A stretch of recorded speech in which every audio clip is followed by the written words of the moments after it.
یو کلی کې یو وړکی اوسېدلو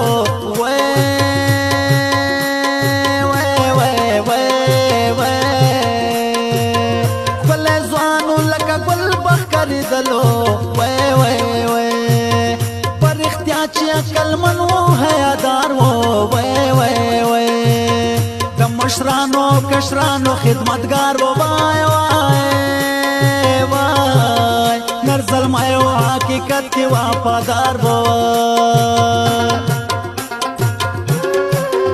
خبر نو د خپل پاتې ژوند د حاله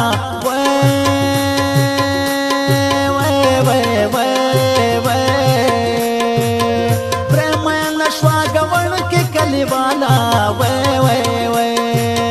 دا به ځان ترېنه ساتلو شرمګیر و یو غریب وبالي ډېر سپېره تقدیر و خپل قسمت ورته لیکلی د غمویر و وړاندې پام کوه چې څه به کېږي وروره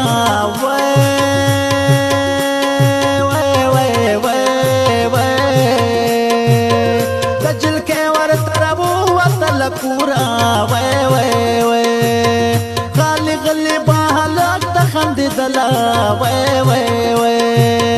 ورته وی به یې چې ما د زړه بلبله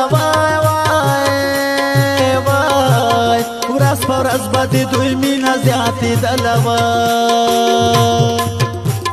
خو خاین سنې وکړې او قسمت یې چارې نورې کړې ځان ته خبر نه وي د زړه مټې یې نسکورې کړې خو خاین سنې وکړې او قسمت یې چارې نورې کړې ځان ته خبر نه وي د زړه مټې